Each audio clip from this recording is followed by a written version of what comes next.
the one and only time I have ever, in my entire history of the channel and me making videos and everything related to that, this is the one and only time I've ever done a halftime report on a game.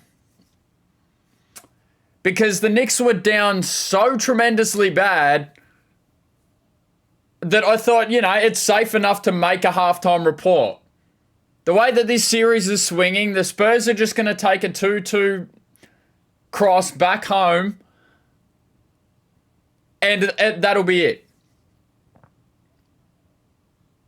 I'm lost for words. I genuinely don't know what to say. Like, what a sport. What a game. The New York Knicks actually did it.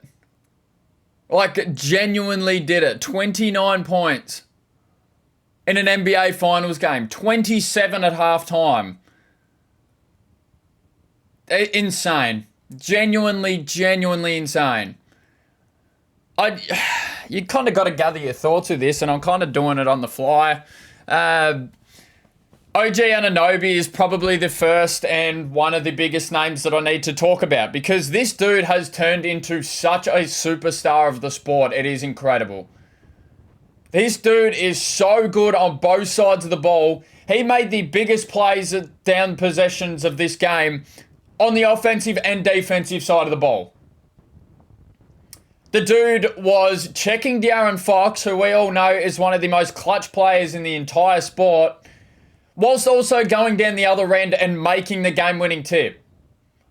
The dude was just literally in every part of every action on both sides of the floor, and the amount of exhaustion out of that dude probably right now is insane.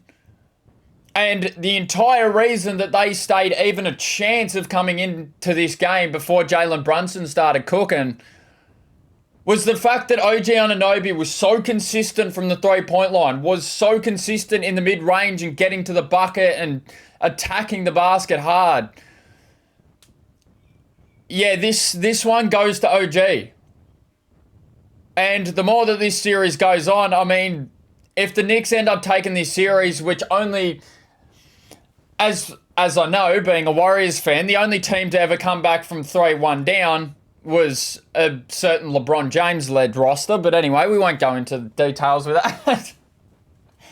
But if the Knicks go on to win this championship, I think the analytics will probably swing the way of Jalen Brunson, because he was crucial in key parts of this game and how well he is able to score the ball.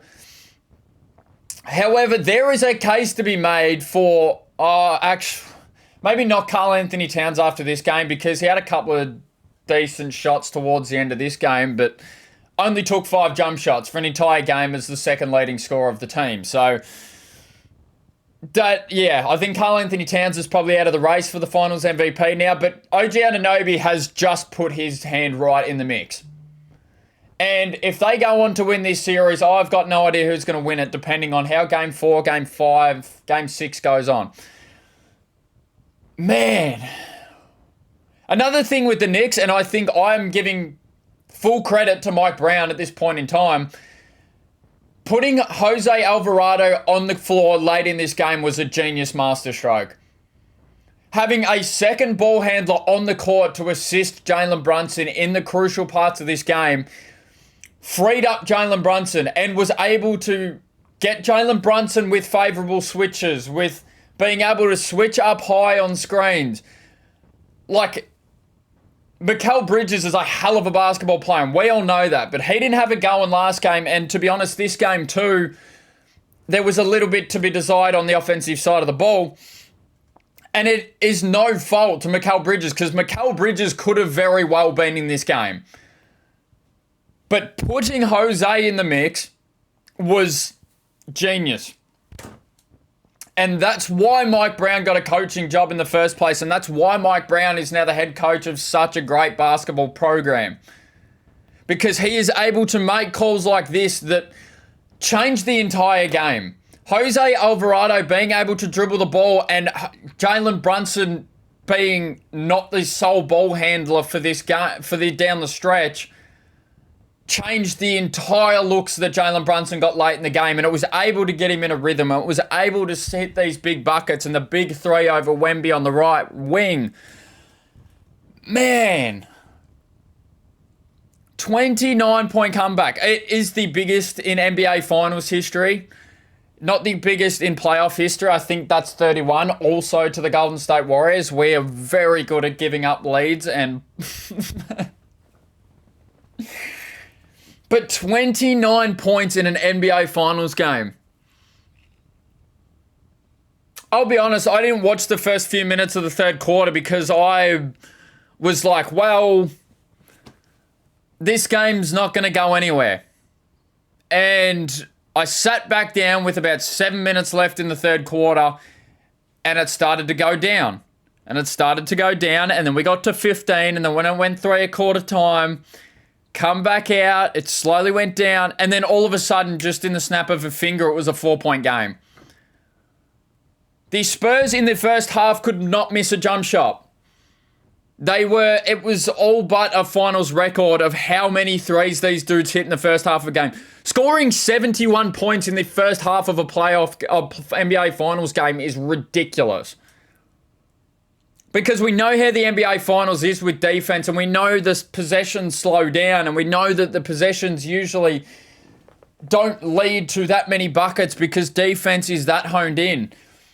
But you saw 71 points out of this roster because De'Aaron Fox couldn't miss. Julian Champagnie couldn't miss. Devin Vassell did not miss a shot all game. Devin Vassell, mind you, had another great game today, and we'll get to the Spurs in a moment because at the moment it is Knicks basketball. But like, these dudes did not miss a shot for the entire first half.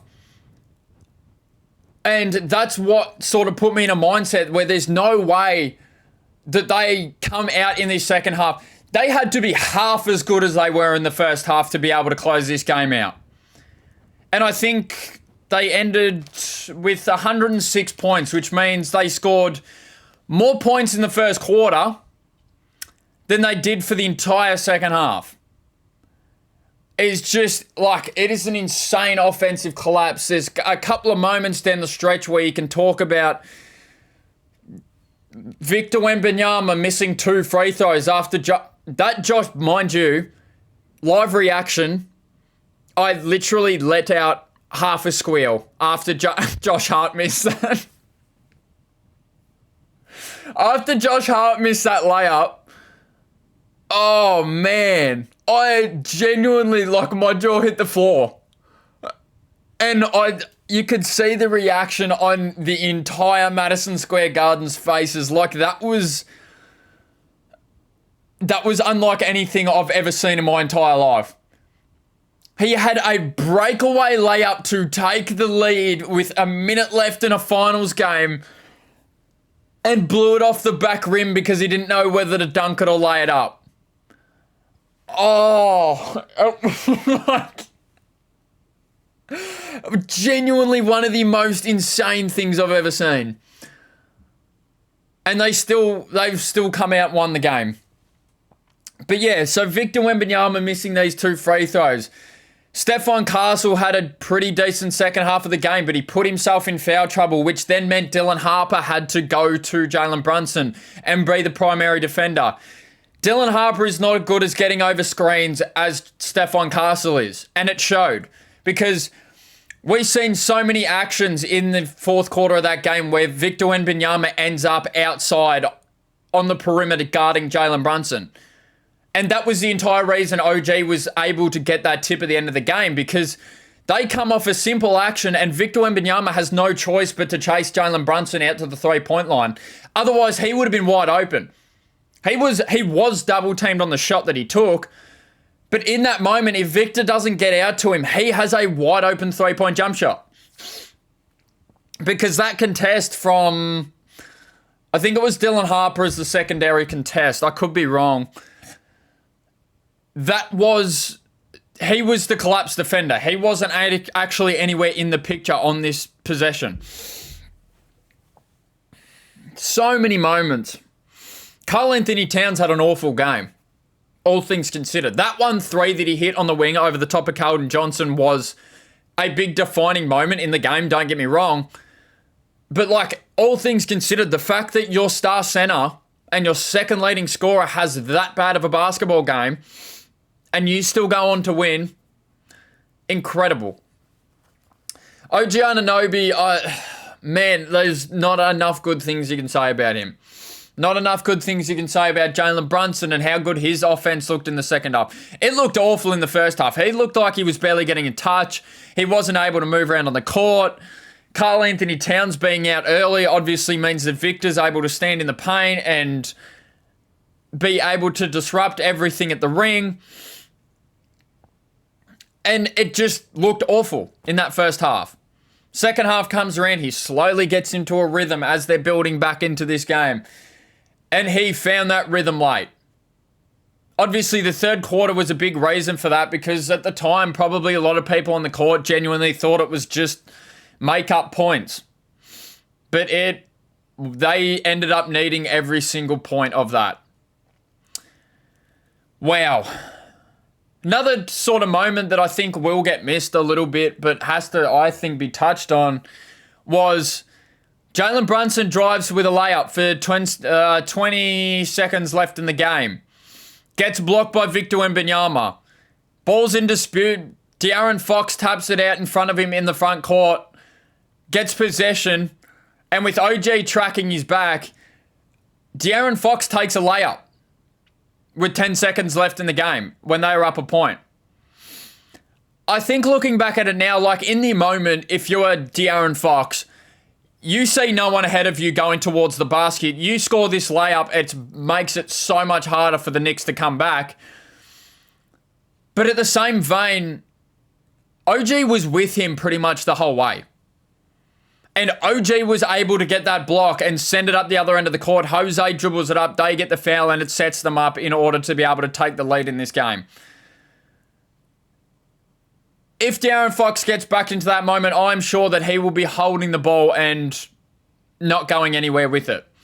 Taking the two shots, bleeding the time, getting back on defense, they were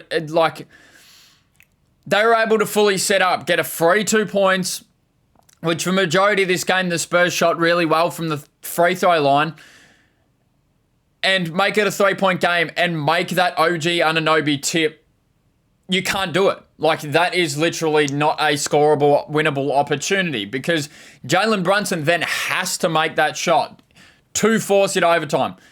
You get those 2 fouls and the 2 free throws, the worst that happens is overtime. You miss that layup and get blocked like you did, you lose the basketball game.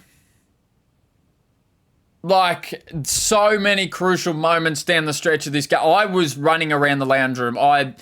So many moments in this game that just absolutely blew my mind. Wow, man. For the Spurs, I mean, I don't know where to go. You lost it in the second half. The offense wasn't there. There was panicked moments on the offensive side of the ball. De'Aaron Fox looked like the only sort of half-solid player on the court. Victor Wembanyama, other than getting those tipped towards the bucket that he was at the start of the fourth quarter, he basically got closed out of this game. He wasn't having the effect that he was through the first 2 quarters of the game because he was dominating in these first 2 quarters. There was a possession, mind you, early on in this fourth quarter where I forgot who took the primary 3-point jump shot. I think it was a Dylan Harper 3-point jump shot. They missed, get an offensive rebound, it cycles out to Victor, and Victor with a fresh 14 on the shot clock takes a wing 3 when they're ice cold and the Knicks are slowly creeping back into this game. He misses that. Keldon Johnson, I think, crashes and gets another offensive rebound, finds Wemby on the top of the key this time. Another fresh 14, and he just threw it up again. And I think it was a massive swing in the experience of this team and a massive swing in the entirety and how it changed the outlook of the game. Where if you were ice cold and you cannot find a field goal to save yourself and your team is collapsing one of the biggest lead in NBA Finals history, you can't afford to be just pulling up for threes with 14 on the shot clock. You have had so much success, and the entire reason that you have had so much success is, yes, occasionally your outside shooters have been knocking down threes at a high clip, but Dylan Harper gets his damn head down and gets to the bucket, gets points, and that's why Dylan Harper is so damn good at basketball. Because he forces the issue. He puts his head down. Stephon Castle does the same thing. De'Aaron Fox is a good rim attacker in his time. You're 7'5". Put the, with a freakish handle, put the damn ball on the floor and go and get a layup. Go and get a better scoring opportunity. Wow. I can't give enough props to the Spurs in the first half, and I can't give enough props to the Knicks in the second half. And I mean, at the end of the day, the Knicks deserve more props because they won the basketball game, no matter how bad they were in the first half. Wow. I mean, we look at the series now and 3-1. This game to the San Antonio Spurs was so crucial, and you had a grasp on it with 9 out of 10 of your fingers, and somehow you let it go.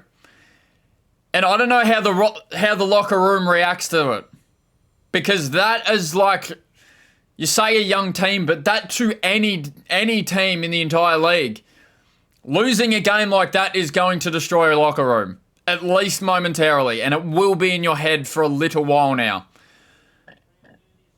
They've obviously got a couple of days now to go back to San Antonio, set up at home, use home court advantage to start potentially building maybe a comeback. But that's going to be a long flight home. What a game.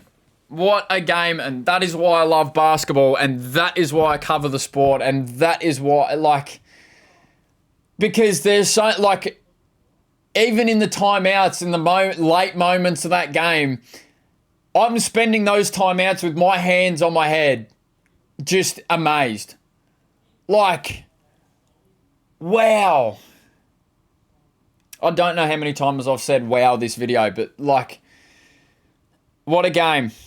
3-1, the New York Knicks are 1 game away. And they may just do it at San Antonio Saturday in the States, but Sunday for me. Yeah, insanity. The World Cup's around the corner. The US is going to be going off its nut. There's a FIFA World Cup going on. There's Stanley Cup playoffs going on. The NBA Finals is getting better and better. It is a good time to be an American sports fan, because there is stuff going on all over the country for you at this point in time. The Knicks are 1 game away. Karl Anthony Towns might be an NBA champion. Jalen Brunson is going to be might be an NBA champion. Wow. So many thoughts to be gathered. Shout out to Mike Brown. I'm giving the props to Mike Brown in this game, because that Jose pull changed the game. Change the damn game. I'm not going into officiating today. I've done that too many times this series, and that's not who the content from me is going to be. Thank you guys so much for watching. I hope you guys enjoyed that game as much as I did, because I damn enjoyed every single second of that fourth quarter. I hope you didn't turn your TVs off, and I hope you kept up to date with the score, because that was, man. The Knicks bench was also awful today. I'll just leave that. Jose was the only sort of defining factor. Mitchell Robinson caught a couple of lobs, but that was about it. Deuce McBride was terrible. He just, through the entire playoffs, he's been able to score 3-point jump shots. Just couldn't do it today. Landry Shamet was the exact same. Shout out Jose Alvarado. Shout out Mike Brown. Spurs have got a lot of work to do. Thank you guys so much for watching. Yeah, what a game. Thank you, guys.